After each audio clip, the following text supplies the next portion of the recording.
Nah, ini ada studi kasusnya nih dari PT Mandiri Investasi. Nah, latar belakang perusahaannya dulu ya.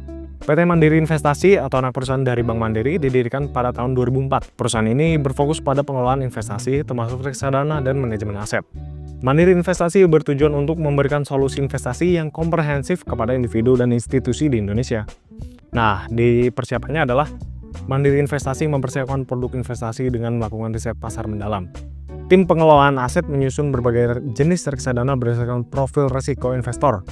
Pelatihan bagi tenaga penjual dilakukan secara berkala agar mereka memiliki pemahaman dalam tentang produk tersebut.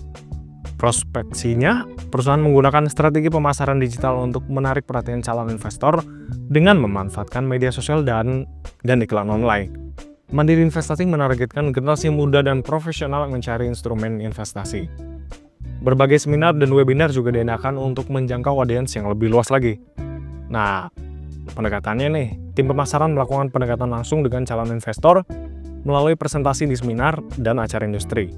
Pendekatan personal dilakukan melalui kunjungan ke perusahaan-perusahaan dan institusi untuk menawarkan produk investasi.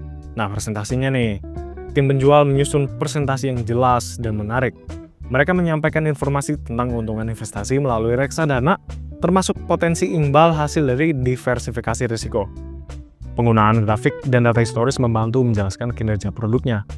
Nah, penanganan keberatan. Selama presentasi, banyak calon investor memiliki pertanyaan tentang risiko dan biaya.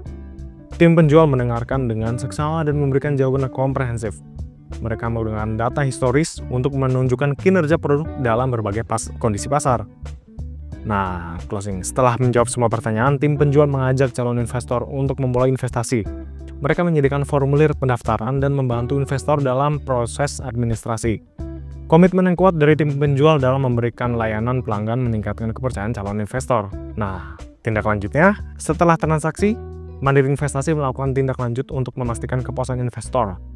Tim manajemen hubungan pelanggan menghubungi investor untuk memberikan informasi terbaru tentang kinerja reksadana mereka. Ucapan terima kasih dan penawaran untuk konsultasi lebih lanjut menjadi bagian dari strategi tindak lanjut. Nah, selanjutnya ada evaluasi dan peningkatan. Mandiri Investasi secara berkala mengevaluasi hasil penjualan dan strategi pemasaran. Mereka mengumpulkan umpan balik dari investor untuk memahami pengalaman mereka. Berdasarkan analisis, perusahaan melakukan penyesuaian dalam pendekatan pemasaran dan pengembangan produk. Nah, hasil dan pencapaian. Dalam 5 tahun terakhir, Mandiri Investasi mencatat pertumbuhan aset kelolaan lebih dari 200%. Strategi diversifikasi produk dan pendekatan yang berfokus pada kebutuhan investor membuahkan hasil. Mandiri Investasi menjadi salah satu perusahaan pengelola investasi terkemuka di Indonesia. So, kesimpulannya adalah, keberhasilan PT Mandiri Investasi menunjukkan pentingnya proses penjualan yang sistematis dan terencana. Dengan persiapan yang matang, prospeksi yang efektif, dan tindak lanjut yang baik, perusahaan berhasil membangun hubungan jangka panjang dengan investor. Evaluasi yang rutin memungkinkan perusahaan beradaptasi dengan perubahan pasar dan memenuhi kebutuhan investor.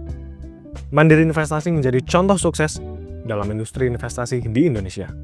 Jadi kesimpulannya apa nih? Jadi kesimpulan adalah proses penjualan produk investasi adalah kombinasi antara strategi, keterampilan, komunikasi, dan pengetahuan produk. Dengan mengikuti langkah-langkah yang sistematis, tenaga penjual dapat meningkatkan peluang keberhasilan dalam menjual produk investasi. Membangun kepercayaan dan hubungan yang kuat dengan klien adalah kunci untuk mencapai kesuksesan jangka panjang di industri investasi. Oleh karena itu, perusahaan dan tenaga penjual perlu terus mengembangkan keterampilan dan strategi mereka untuk memenuhi kebutuhan investor yang selalu berubah. Oke, jadi sekian aja di pertemuan 4 kita kali ini. Jika kalian ada yang ingin ditanyakan, silakan tanyakan di grup WhatsApp ya. Dan jangan lupa kerjakan kuis dan penugasannya. Dan saya Nadif, terima kasih. Wassalamualaikum warahmatullahi wabarakatuh.